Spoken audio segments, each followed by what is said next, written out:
Okay, guys, here we want to talk about radian measure. All right, now I'm on Geometry Sketchpad, and we're going to start. There's a bunch of things here. We'll explain everything. But I want to first start by running through some elementary geometry that you'll recall rather quickly. Okay, excuse me. All right, so here I have a circle. The radius is BC, which is five units. Okay. The circumference, as you should well be remember, is 2 pi r, which in this case is 2 pi times the radius of 5. So it's 30. It's 10 pi, right? So there's the circumference right there, which is equivalent to 10 pi. Okay.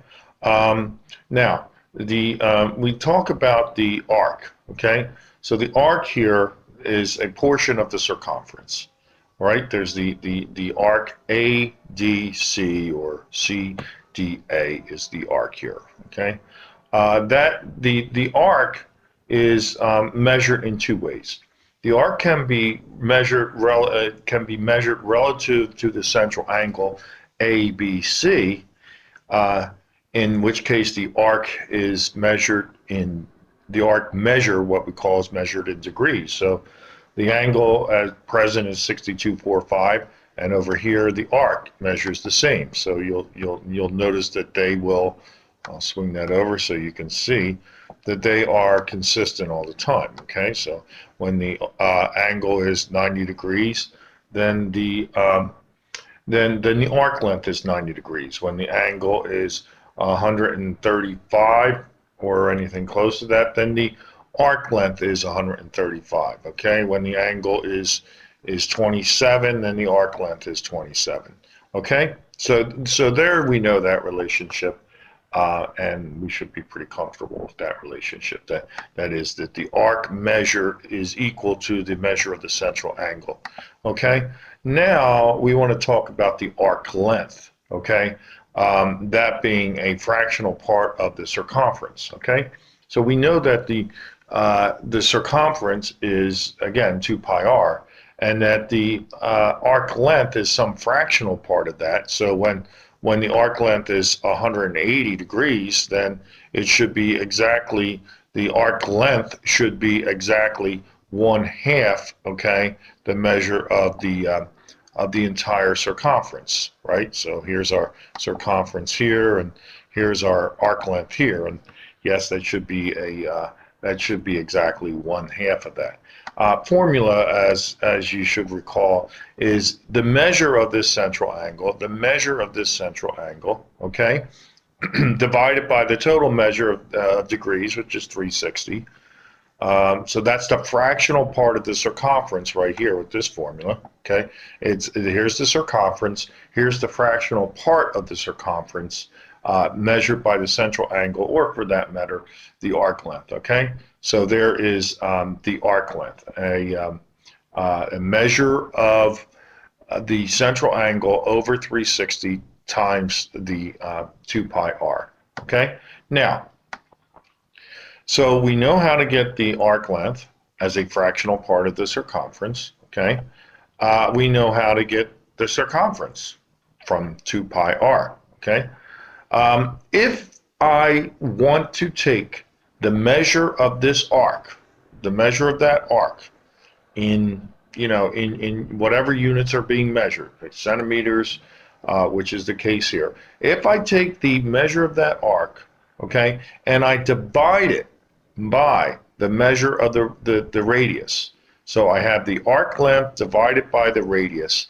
That is the measurement of the radian value. The radian, when we're talking radians, we're talking about the ratio between, okay, between the arc length and the radius. Okay, it's the measure of the arc length between the arc length divided by the radius is what we call radian measure. Okay, and we're going to be moving ourselves into radian measure. Now, if we keep ourselves with a radius of 1, then indeed the arc length, okay, is no different than that fractional part of the circumference, if in fact the radius is 1. But truth be told, it doesn't matter what, okay, is the radius, whether it's 1 or in this case 5, or we could show you by changing this radius that it doesn't matter. The okay, that arc length, okay, so I'm going to move this, try to move this to a radius of 1. Okay, there I am at a radius of 1. But my arc, the ratio of my arc length to the radius is still going to be the same. That value hasn't changed, even though my radius is changing. Okay, my ratio of the arc length to the radius is not. Okay, so to make that larger, again, that ratio is not changing. Okay. Now, basically, it might be better if we looked at it. Let's take a look at a 90-degree angle. Okay. Let me get this to a 90 if I can. Drive it as close as possible to a 90. Okay. Make the circle a little bit bigger. Okay. And try to get this as close as possible to a 90 degree angle. Okay. If I don't, then it's quite all right. It doesn't really matter. Okay. So there we are, right? 89.99, close enough. Okay, so that's a quarter of the circle. That's a quarter of the circle. A quarter of the circle, all right? The arc length is 1/4 of the circle, all right? Which, if I take the ratio of that with, okay, with the radius, then that's 157, okay? That's 157. 157 should be recognized as pi over 2, okay? So again, that's not going to matter whether that's a radius of 6 or that's a radius of 2.2 or any radius, okay? That ratio of the arc length to the radius, okay, when this angle is 90 degrees, okay, is 1.57, which is exactly pi over 2. Pi over 2. So we're going to say that when this radius of AB sweeps through 90 degrees, when a radius sweeps through 90 degrees, it is generating, okay, 1.57 or pi over 2 radians, okay? When this sweeps through a measure of 180 degrees, okay? When it sweeps through 180 degrees, then it is, okay, generating a radian sweep of pi radians, 3.14, okay? What if I wanted this angle to be 45? So if this angle were 45, again, makes no difference as to the radius of the circle. So I'm going to try and move this to 45. You look at the angle value there. The angle is closing in on 45. There it is. The ratio of the arc length to the radius is 0.79. So I have swept through. Again, we keep in our terminal side as AB, our initial side clamped to the positive x-axis. I've swept through, okay, pi over 4 radians. Pi over 4 radians, okay? All right, yes, it is generated by a central angle of 45 degrees, but I really want you to start thinking in terms of the radian sweeps, not in terms of a translation between the two, okay? If I go through 30 degrees, let's make this sweep 30 degrees, okay? Look at the angle value over there. I'm closing in on 30 degrees, okay? The ratio of the arc length ADC to the radius BC is 0.52. But if we look over here, 0.52 is pi over 6. Pi over 6. So pi over 6 radians is that sweep right there, which is correlated to a 30-degree sweep. Okay? And if we generate, we go through 60 degrees. Okay? If we go through 60 degrees, we're right here at 60 degrees. Close enough. Okay? The radius sweep is 1.05 radians, 1.05 radians, okay, which you can see right here is 100 is pi over 3 radians, pi over 3 radians. So the familiar stops that we take, we're going to put in terms of pi. You know, our stop at 30 degrees is going to be correlated to pi over 6 radians. Our stop at 45 degrees, okay, is going to be correlated to pi over 4 radians, okay, pi over 4 radians. Our stop at 60 degrees, okay, is going to be a pi over 3 radians, a sweep of pi over 3 radians, as you can see right here, okay. The stop at 90 degrees is going to be pi over 2 radian sweep, a pi over 2 radian sweep at 90 degrees, okay, 157.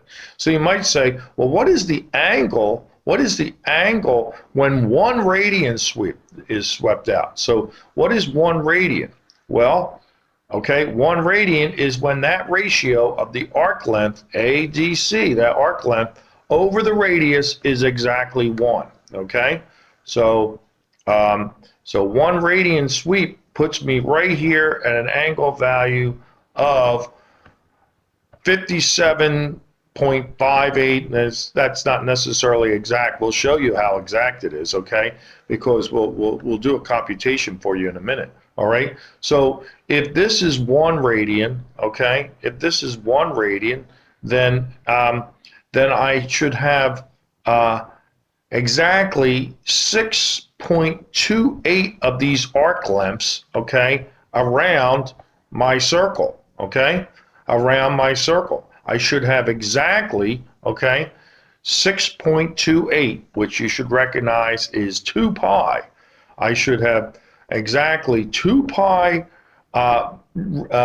values, 2 pi radians going completely around the circle. That is 2 pi, 6.28 of these arc lengths, okay, which is exact going around my entire circle. 1 radian, okay, 1 radian, okay, 1 radian is, okay, the arc length divided by the radius with a ratio of 1, which is generally formed by an angle in the neighborhood of 57.8 degrees. We can show you exactly how much 1 radian is because if I did a sweep of a semicircle, then you could see that that is exactly 3.14. That's pi radian sweep when I sweep through an entire semicircle. So by a little calculation, we'll show you, okay, if I take 180 degrees, and divide it by pi, then that value is 57.29, which says, okay, that, okay, that 57.29 degrees, follow the degree measure over here, should be equivalent to 1 radian, 57.29. Okay, there we go. 57.29 gives me exactly 1 radian. Okay, so that's our initial discussion on radians. All right, and we will say more of that in the next video. Okay, watch it over again. Okay, and make sure you're comfortable with this stuff. There you go.